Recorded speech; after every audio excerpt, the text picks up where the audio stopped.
ನಮ್ಮೆಲ್ಲ ಸಂಸತ್ ಸದಸ್ಯರನ್ನ ಭೇಟಿ ಮಾಡ್ತಾ ಇದ್ದೀನಿ. ಅವ್ರಿಗೆ ರಾಜ್ಯದ ಬರ ಪರಿಸ್ಥಿತಿ, ನೀರಿನ ಪರಿಸ್ಥಿತಿ, ಕಾವೇರಿ ಇಶ್ಯೂ, ಮಾದಾಯಿ, ಮೇಕೆದಾಟು, ಕೃಷ್ಣ ಇವೆಲ್ಲ ವಿಚಾರ ಕೂಡ ಅವರಿಗೆ ಮಂದಟ್ಟು ಮಾಡಿಕೊಡ್ಬೇಕಾಗಿದೆ.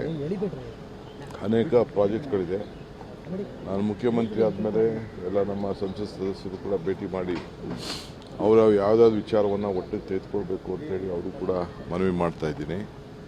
ಸೊ ಆ ದೃಷ್ಟಿಯಿಂದ ಇವತ್ತು ಹೋಗ್ತಾ ಇದ್ದೀನಿ. ಕ್ಯಾಬಿನೆಟ್ ವಿಚಾರ ತಾವೆಲ್ಲ ಆತುರದಲ್ಲಿದ್ದೀರಿ.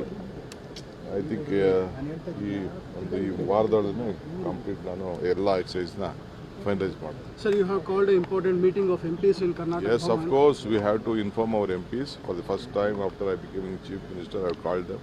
I have to apprise a lot of issues to them. They are very important. After that, I will call an all-party meeting here also. There are very senior leaders to be addressed. As soon as I come back, I will meet them also. I will meet the opposition leader, the former chief ministers and all. There are some important issues to be informed to them also.